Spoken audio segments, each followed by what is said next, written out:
بسم اللہ الرحمن الرحیم۔ سن سکو تو سنو میں خوش آمدید۔ ناول ہے سب چہرے گلاب ہوئے، قسط نمبر 5 کے ساتھ آپ کی خدمت میں حاضر ہیں۔ امید ہے آپ کو ہمارا یہ ناول پسند آ رہا ہوگا۔ اگر پسند آ رہا ہے تو ہمیں کامنٹ باکس میں ضرور بتائیے گا اور ہمارے چینل کو سبسکرائب کیجیے گا۔ بیل آئیکن کو پریس کرنا مت بھولیے گا تاکہ آنے والی ایک ساتھ تمام ناول آپ کو بر وقت ملتے رہیں۔ شکریہ۔ سید شفقت ہاشمی اپنے علاقے کے بہت بڑے جاگیردار تھے، لیکن روایتی جاگیرداروں سے قطعی مختلف، بردبار اور حلیم شخصیت کے مالک مزاج کے بادشاہ تھے۔ ہر خاص و عام شخص کو عزت کی نگاہ سے دیکھتے۔ پورے علاقے میں ان جیسا سخی نہیں تھا۔ حویلی سے ملیقہ مسافر خانے میں 2 وقت لنگر پکتا اور ہر آنے جانے والے مسافروں اور ضرورت مندوں میں کھانا تقسیم کیا جاتا، لیکن فالج نے جب ان کی ٹانگوں کو مفلوج کیا تو خود کو محتاج سمجھنے لگے۔ زمین جائیداد کے تمام معاملات ان کے بڑے بیٹے سید مرتضیٰ ہاشمی نے سنبھال لیے۔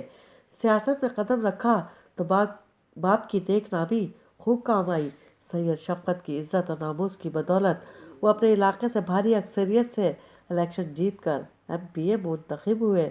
کامیابی کے سینے پر یہ پہلا قدم رکھنے کے بعد کامیابیوں کے در کھلتے ہی چلے گئے، اور وہ وقت بھی آ گیا جب انہیں وفاقی وزارت کا عہدہ مل گیا۔ ان سے چھوٹے سید مصطفیٰ ان دنوں لندن میں مقیم تھے۔ زینت دونوں بھائیوں سے چھوٹی تھی۔ ماں کے انتقال کے بعد باپ کی لاڈلی اور بھائیوں کی چہیتی زینت گاؤں کے قریبی شہر سے گریجویشن مکمل کر چکی تھی۔ اس نے جب بابا سے مزید تعلیم حاصل کرنے کی خواہش ظاہر کی تو سید شفقت نے بغیر کسی روک ٹوک کے بیٹی کو لاہور یونیورسٹی میں ایڈمیشن دلا دیا۔ سید مرتضیٰ روشن خیال ہونے کے باوجود بہن کو مزید تعلیم دلوانے کے حق میں نہ تھے۔ خیر جیسے تیسے وہ راضی ہوئے تو زینت اپنے خواب کی تکمیل کے لیے لاہور آ گئی۔ گو کہ یونیورسٹی کے ہاسٹل میں رہنا ایک رئیس زادی کے لیے اتنا آسان نہیں تھا، جس نے آنکھ کھولتے ہی اپنے آس پاس آسائشوں کے انبار دیکھے تھے، مگر وہ ان سب سے بے نیاز ہو کر اپنی تعلیم میں مصروف تھی۔ فرسٹ سیمسٹر میں اس نے پورے ڈپارٹمنٹ میں ٹاپ کیا۔ اس کے گروپ میں شامل زریاب آفریدی سے کلاس فیلوز والی دوستی تو تھی ہی، مگر جانے کب محبت اس دوستی میں شامل ہو گئی تھی۔ زینت جانتی تھی کہ ان کا ملاپ بھی ممکن نہیں ہوگا، اس کے باوجود محبت خوبصورت خواہشوں میں ڈھل کر دل کی دہلیزوں سے پھیل گئی۔ انجانے میں چپ چاپ بالکل خاموشی سے، اور اس شدت کا اندازہ انہیں تب ہوا جب یونیورسٹی میں ان کے آخری دن تھے۔ زندگی میں بہت سے موسم آتے ہیں اور لوٹ جاتے ہیں۔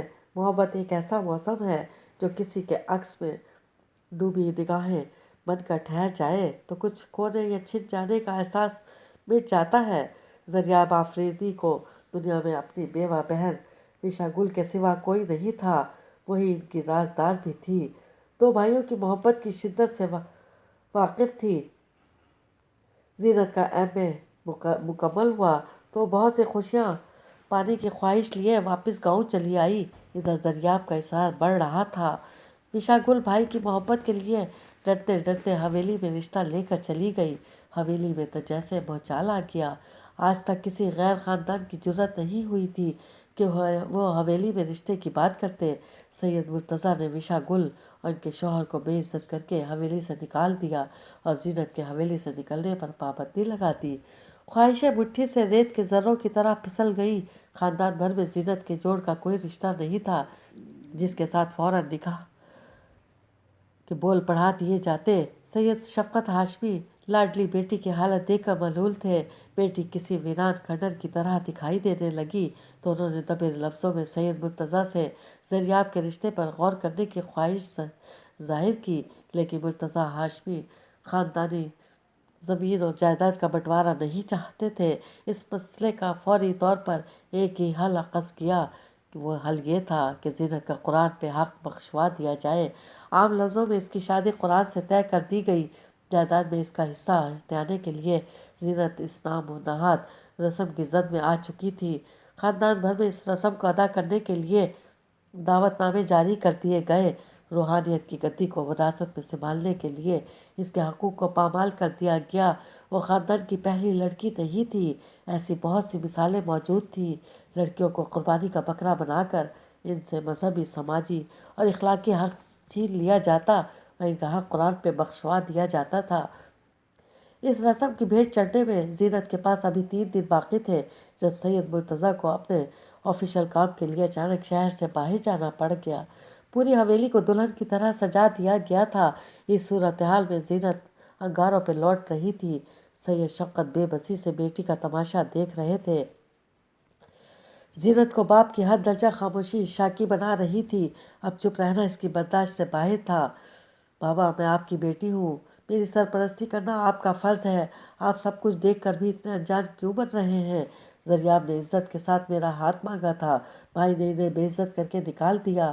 آپ خاموش رہے، پھر انہوں نے میری حویلی سے نکلنے پہ پابندی لگا دی، آپ تب بھی نہیں بولے، اور اب وہ ایک نام و نہاد رسم سے مجھے زندگی بھر کے لیے پابند بنا رہے ہیں۔ کچھ بولیے بابا، اب تو کچھ کہیے، مجھے آپ کے سہارے کی ضرورت ہے۔ آپ کی خاموشی مجھے کوئی جذباتی قدم اٹھانے پر مجبور کر دے گی۔ زندگی سے اپنی خوشیاں کشید کرنا میرا مذہبی، سماجی، اخلاقی اور قانونی حق ہے۔ بابا، مجھے آپ کا ساتھ چاہیے، ورنہ آپ کی بیٹی جیتے جی مر جائے گی۔ زینت بہت دیر تک ان کے بیڈ کی پائیتی پہ بیٹھی روتی رہی۔ چپ ہو جاؤ بیٹی، میں تمہاری خوشیوں کو پامال نہیں ہونے دوں گا۔ سید شفقت نے مستحکم انداز میں بیٹی کے سر پر ہاتھ رکھ کر دلاسا دیا، اور اس رات کی تاریکی میں خفیہ طور پر زریاب آفریدی کو حویلی بلوایا گیا اور گاؤں کے امام مسجد نے دونوں کا نکاح پڑھوا دیا۔ سید شفقت نے اپنے رازدار ملازمین کے ذریعے ان دونوں کو گاڑی میں بحفاظت صبح ہونے سے پہلے لاہور بھجوا دیا۔ یہ ساری کارروائی اتنی رازداری سے ہوئی کہ کسی کو کانو کان خبر تک نہ ہوئی۔ دن چڑھا تو پوری حویلی میں کوہرام برپا ہو گیا۔ زینت کہیں نہیں تھی۔ مرتضیٰ ہاشمی واپس آئے تو زخمی شیر کی طرح بھر گئے۔ زینت کو بازیاب کروانا ان کی عزت اور آنا کا مسئلہ بن گیا تھا۔ ان کی ہٹ دھرمی کی بدولت یہ معاملہ تھانے کچہری تک جا پہنچا۔ سید مرتضیٰ نے زریاب کے خلاف اغوا کی FIR کٹوائی تو پولیس جگہ جگہ زریاب کی گرفتاری کے لیے چھاپے مارنے لگی۔ سید مرتضیٰ کے اثر و رسوخ کی بدولت بالآخر زینت کو زریاب کی حراست سے بازیاب کروا لیا گیا اور زریاب آفریدی کو اغوا کے کیس میں جیل بھیج دیا گیا۔ پیشی پہ زینت اور زریاب کو عدالت میں پیش ہونا تھا۔ سید مرتضیٰ زینت پہ دباؤ ڈال رہے تھے کہ وہ عدالت میں زریاب کے خلاف بیان دے تو اس کی جان بخشی ہو سکتی ہے، ورنہ اسے حویلی کے تاریک تہ خانے میں موت کی نیند سلا دیا جائے گا اور کسی کو خبر تک نہ ہوگی۔ زریاب کی زندگی تو پہلے ہی خطرات سے دوچار تھی۔ زینت کا ذہن اس کش میں اور بھی الجھ گیا تھا۔ وہ کوئی بھی ایک فیصلہ نہیں کر پا رہی تھی۔ سید مرتضیٰ مطمئن تھے کہ زینت ان کی عزت کی لاج رکھے گی۔ مقررہ پیشی پہ جب اسے اپنا بیان ریکارڈ کروانے کے لیے عدالت لایا گیا تو زریاب پولیس کی تحویل میں پہلے سے ہی موجود تھا۔ زریاب کی حالت دیکھ کر زینت کی آنکھیں دھندلا گئی تھیں۔ کیا نہیں تھا زریاب کی آنکھوں میں؟ اگر وہ زریاب کے خلاف بیان دے دیتی تو پھر بھی اس کی زندگی کی خوشیوں سے عاری ہوتی اور تمام عمر کے لیے خاندان اس کا سوشل بائیکاٹ کر دیتا۔ بربادی تو دونوں صورت میں تھی۔ کمرہ عدالت میں چھائی خاموشی میں ٹائپ رائٹر کی ٹک ٹک گونج رہی تھی اور سید مرتضیٰ کی عقابی نگاہیں گھبرائی ہوئی زینت کا طواف کر رہی تھی۔ وہ کبھی بھائی کو دیکھتی اور کبھی عدالت کے کٹہرے میں کھڑے زریاب کو تکتی۔ دل سے نرم جذبوں کی صدائیں بلند ہو رہی تھی۔ یخ ہوتا جسم خوابوں کی دہلیز پہ خیمہ زن تھا۔ زریاب کی محبت بھری آہٹوں نے اس کا جھکا ہوا سر یکلخت اوپر اٹھا دیا تھا اور اس کے کانپتے ہونٹ سچ بیان کرنے لگے۔ اس نے زریاب کے حق میں بیان دیا تھا۔ احساس توہین سے سید مرتضیٰ کے اندر شعلے بھڑکنے لگے۔ عدالت نے زریاب اور زینت کے حق میں فیصلہ سنا دیا۔ زینت نے اپنے سچ کی بدولت زریاب آفریدی کو پا لیا تھا، لیکن یہ وہ نہیں جانتی تھی کہ سچ کی کڑواہٹ اس کی زندگی کو اذیت ناک بنا دے گی۔ زندگی بہت سکون سے گزر رہی تھی۔ زریاب اور زینت کینیڈا میں سیاسی پناہ لے کر وہاں رہائش اختیار کر چکے تھے۔ بیٹی کی پیدائش پر وہ دونوں خوش بھی بہت تھے اور افسردہ بھی۔ بچھڑے ہوئے رشتوں کا غم آرزوؤں کا روگ لگا رہا تھا۔ بے کلی زیادہ بڑھ جاتی تو وہ سید شفقت سے فون پہ بات کر لیتی۔ بابا، آپ کی جدائی میرے آنسو خشک نہیں ہونے دیتی، بھائی کو سمجھائیں کہ سب کچھ بھول کر مجھے معاف کر دیں۔ مجھے جائیداد سے کچھ نہیں چاہیے، بس وہ محبتیں مجھے واپس لوٹا دیں جو کبھی مجھ پر سایہ فگن تھی۔ آپ کی زینی بہت تنہا ہے، وہ بھرائی ہوئی آواز میں کہتی تو دوسری طرف ایک لمبی خاموشی چھا جاتی۔ بابا آپ سن رہے ہیں نا؟ وہ بے یقینی سے پوچھتی۔ ہاں بیٹی، تمہارے بابا سن رہے ہیں۔ میں کوشش کر رہا ہوں۔ تمہاری بھابو بھی مرتضیٰ پہ دباؤ ڈال رہی ہے کہ وہ تمہیں معاف کر دے۔ زخم ابھی تازہ ہے، بڑھنے میں کچھ وقت تو لگے گا۔ تم پریشان مت ہونا، تمہارے بابا ہیں، سب ٹھیک ہو جائے گا۔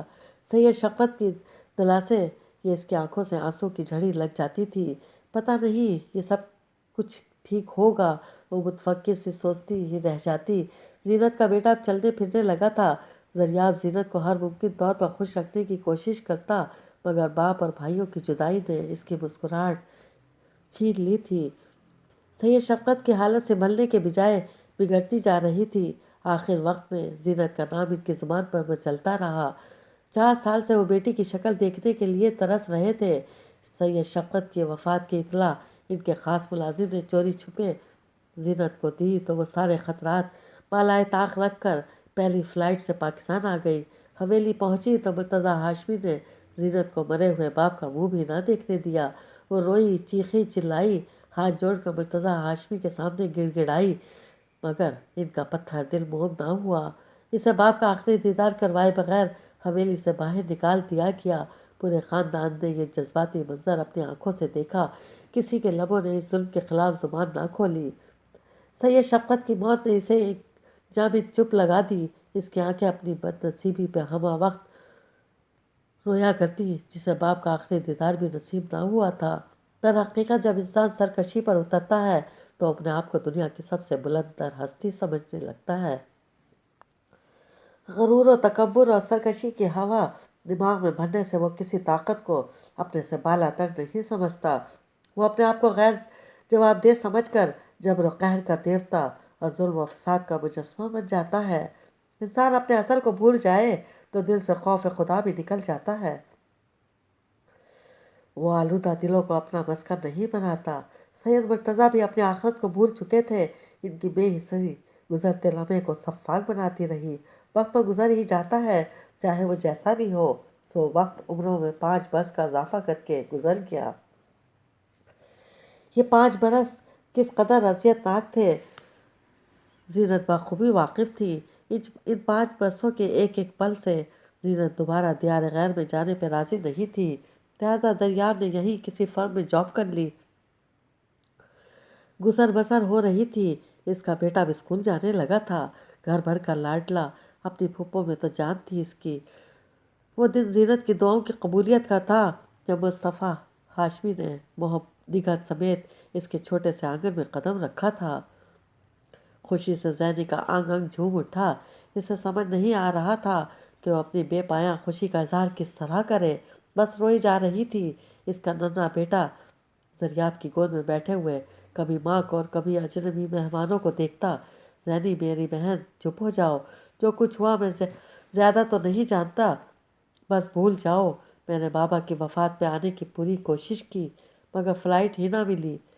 بابا کے کل والے دن صبح پاکستان پہنچا تو کچھ باتیں معلوم ہوئی۔ مجھے ذاتی طور پہ بہت دکھ ہے کہ بھائی صاحب نے تمہیں بابا کا آخری دیدار نہیں کرنے دیا۔ بہرحال میں اسی دکھ کا مداوع کرنے آیا ہوں، گو کہ مجھے بہت پہلے تمہارے پاس آ جانا چاہیے تھا، لیکن جو خدا کو منظور ہو۔ جس لمحے کو خدا نے خوشی کے لیے سنبھال رکھا ہو وہ وقت سے پہلے کب ملتا ہے۔ بھائی صاحب سے تفصیلی بات چیت ہوئی ہے، میں نے سمجھایا ہے انہیں، شاید انہیں اپنی غلطی کا احساس ہو گیا، جبھی وہ چاہتے ہیں کہ تم دونوں ان سے آ کر ملو۔ وہ بہت شرمندہ تھے اپنے کیے پہ، اسی لیے یہاں نہیں آ سکے۔ وہ بڑے ہیں اور تم چھوٹی ہو، بڑوں کی عزت واجب ہوتی ہے۔ میری بات سمجھ رہی ہو نا زینی؟ سید مصطفیٰ نے بہن کے سر پر ہاتھ رکھتے ہوئے پوچھا تو ان کی اپنائیت پہ اسے الفاظ نہیں مل رہے تھے۔ وہ وقت سر ہلا رہی تھی۔ ارے زینی، یہ تمہارا بیٹا ہے، ماشاء اللہ کتنا کیوٹ ہے۔ نگہت جو خاصی دیر سے خاموش تھی، زریاب کی گود میں بیٹھے ہوئے بچے کو دیکھ کر اپنائیت سے بولی، ادھر آؤ بیٹا، آپ تو بہت پیارے ہو۔ سید مصطفیٰ نے محبت سے ہاتھ بڑھا کر بچے کو گود میں اٹھایا تھا، جو باپ کی گود سے نکلنے کے بعد خوش نہیں لگ رہا تھا۔ کسی اپنے کے آنے سے زینت کا دل کا بوجھ کم ہو گیا تھا۔ اس کی دعائیں رائے گاہ نہیں گئی تھی۔ اس کی کوکھ میں پلنے والا ننھا وجود اس کے لیے کتنی ہی خوشیاں سمیٹ لایا تھا۔ سید مصطفیٰ اور نگہت کے جانے کے بعد بھی وہ ایک سرشاری کی کیفیت میں مبتلا تھی۔ وہ ساری رات اس نے خود بھی جاگ کر گزاری اور زریاب کو بھی جگائے رکھا۔ صبح بیٹے کو اس کی پھوپھو کے پاس چھوڑ کر دونوں گاؤں روانہ ہو گئے۔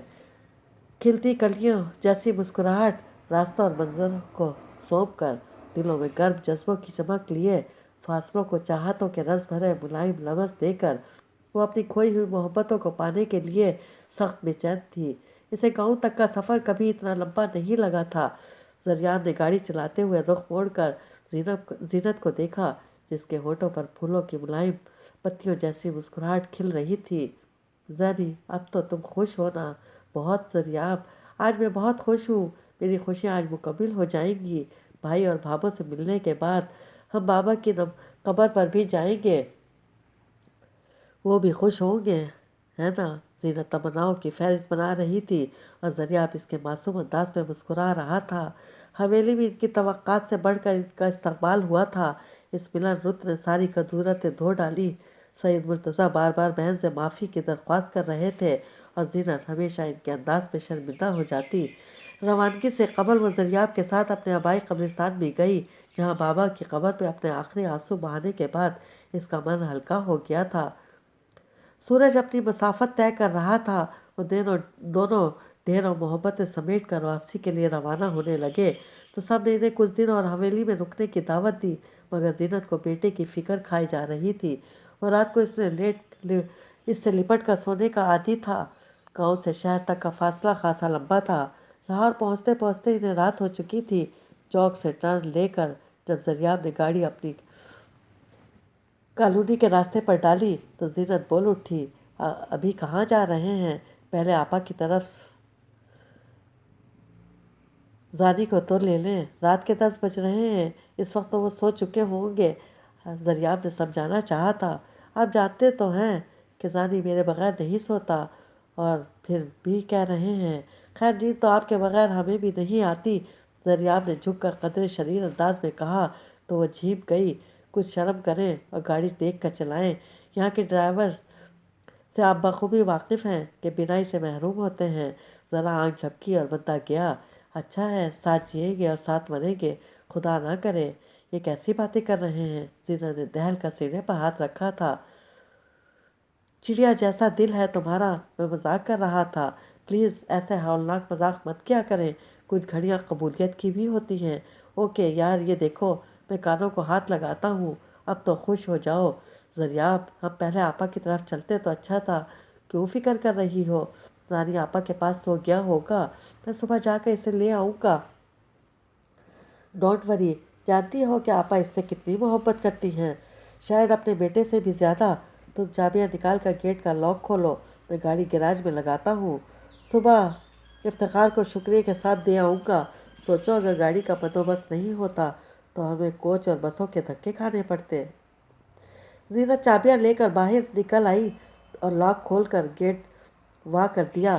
چھوٹے سے گیراج میں بمشکل گاڑی سمائی تھی۔ زریاب نے گاڑی کو لاک لگایا، اتنے میں زینت بھی گیٹ بند کر چکی تھی۔ اف، سارے گھر میں کس قدر اندھیرا ہو رہا ہے۔ زینت نے برآمدے کی لائٹ آن کی اور زریاب کے ساتھ لاؤنج میں قدم رکھا تو اسے عجیب سی حیرت ہوئی۔ لاؤنج کا دروازہ تو اس نے خود لاک کیا تھا، جبکہ دروازہ کھلا ہوا تھا۔ اندر گھوپ اندھیرا تھا۔ اس نے غیر محسوس انداز میں زریاب کا بازو تھام لیا۔ زریاب نے دیوار پر ہاتھ ٹٹول کر لائٹ آن کر دی۔ خبردار کوئی اپنی جگہ سے نہ ہلے۔ تاریکی میں گھات لگائے 4 مسلح افراد نے بیک وقت پسٹل تان لیے۔ زینت کا دل اچھل کر حلق میں آ گیا۔ بی بی، یہ جو تمہارے تھوڑا بہت زیور پہن رکھا ہے فوراً اتار دو۔ میں ابھی اتارتی ہوں۔ وہ کانپتے ہاتھوں سے زیور اتارنے لگی۔ اوئے، جیب چیک کر اس کی، ایک ڈاکو نے دوسرے کو اشارہ کیا۔ استاد، یہ تو ہم سے بھی گیا گزرا نکلا۔ دوسرے ڈاکو نے زریاب کی جیب سے برآمد ہونے والا واحد 1000 کے نوٹ کو مسلح استاد کے سامنے پیش کیا۔ میری جان، ہمارے لیے یہ گاڑی بہت ہے، جس پہ یہ ابھی آئے ہیں؟ نہیں پلیز، یہ گاڑی کسی کی امانت ہے، صبح مجھے ہر حال میں یہ واپس کرنی ہے۔ تم لوگ جو چاہے لے جا سکتے ہو۔ ضریاب کے بے ساختہ انداز پر مسلح ڈاکوؤں نے کا استاد دھاڑا، اوئے بک بک نہ کر اور سیدھی طرح گاڑی کی چابی ہمارے حوالے کر دو، ورنہ کیا کرو گے تم؟ ضریاب کے اندر کا روایتی پٹھان جوش میں آ چکا تھا۔ میری جان، صبح سارے دنیا اخباروں میں پڑھے گی۔ وہ چاروں ایک ساتھ کہہ کر بار ہوئے۔ اس خوبصورت دن کی رات بہت بھیانک تھی۔ تاریکی نے کس قدر خاموشی سے خون کے چھینٹے اپنے دامن میں سمیٹ لیے تھے۔ چاروں مسلح افراد کی ایک ساتھ فائرنگ سے ضریاب آفریدی کا مسخ شدہ چہرہ پہچان کے قابل بھی نہ رہا۔ زینت کی کوکھ میں سانس لیتا ننھا وجود اس کی سانسوں کے ساتھ دم توڑ گیا۔ بظاہر ڈکیتی کی واردات کے دوران مزاحمت پر قتل ہونے والے کسی کے انتقام کا بدلہ تھے۔ اس دوہرے قتل کی واردات کو بڑی خوبصورتی سے ڈکیتی کا نام دے دیا گیا۔ حویلی والوں کے لیے زینت کی دائمی جدائی کا صدمہ بہت بڑا تھا۔ آج صبح سے ہی کنبن ہو رہی تھی۔ اپنے کمرے میں دبک کر موویز دیکھنے کے باوجود اس کی بوریت دور نہیں ہو رہی تھی۔ حویلی ہنوز ایک عجیب اور پراسرار سے سناٹے کی زد میں تھی۔ سنی اور مامون سے فون پہ لمبی گپ شپ لگانے کے باوجود وہ باہر آیا تو اچھا خاصا اندھیرا پھیل چکا تھا۔ وہ ایک لمبی چبائی لے کر کچن میں چلا آیا۔ کھانوں کی خوشبو نے اس کی بھوک کو چمکا دیا تھا۔ چودھری حمید کے بیٹے کی دعوت ولیمہ پہ کچھ زیادہ دیر نہیں کرتی تائمہ اور تاؤجی نے میرال کو کچن میں تنہا دیکھ کر وہ اندر چلا آیا۔ نزدیک گئے ہیں، آنے میں کچھ دیر تو لگے گی ہی، میرال نے گوشت دیگچی میں ڈالتے ہوئے بے تاثر انداز میں کہا۔ اس کا مطلب ہے فی الحال حویلی میں ہم دونوں کے سوا کوئی نہیں ہے؟ میرال کا ایک دم اپنے آس پاس خطرے کی گھنٹیاں سنائی دیں۔ نہیں، اتنے ڈھیر سارے نوکر ہیں، اس نے اپنے خوفزدہ لہجے پہ قابو پاتے ہوئے جواب دیا۔ مگر میرے حکم کے غلام۔ میرال کو تیمور کی آواز اپنے بہت قریب سنائی دی۔ اس نے بدک کر خود کو تیمور کی گریف سے آزاد کیا تو کیبنٹ سے جا ٹکرائی۔ تم اتنی خوفزدہ کیوں ہو رہی ہو؟ کھا نہیں جاؤں گا میں تمہیں؟ وہ ایک بار پھر آگے بڑھا۔ مجھے کمزور لڑکی سمجھنا بھی مت، ورنہ کیا ورنہ؟ تیمور کے اس کے جارحانہ انداز پہ ہنسی آ رہی تھی۔ میرال نے تیزی سے ہاتھ بڑھا کر کیبنٹ سے سبزی کاٹنے والی چھری اٹھا لی۔ میرے قریب مت آؤ۔ چھری کے دستے پہ اپنے ہاتھ کی گرفت مضبوط کرتے ہوئے وہ دو ٹوک انداز میں چیخی۔ اس کے لہجے کی مضبوطی بتا رہی تھی کہ وہ کچھ بھی کر گزرے گی۔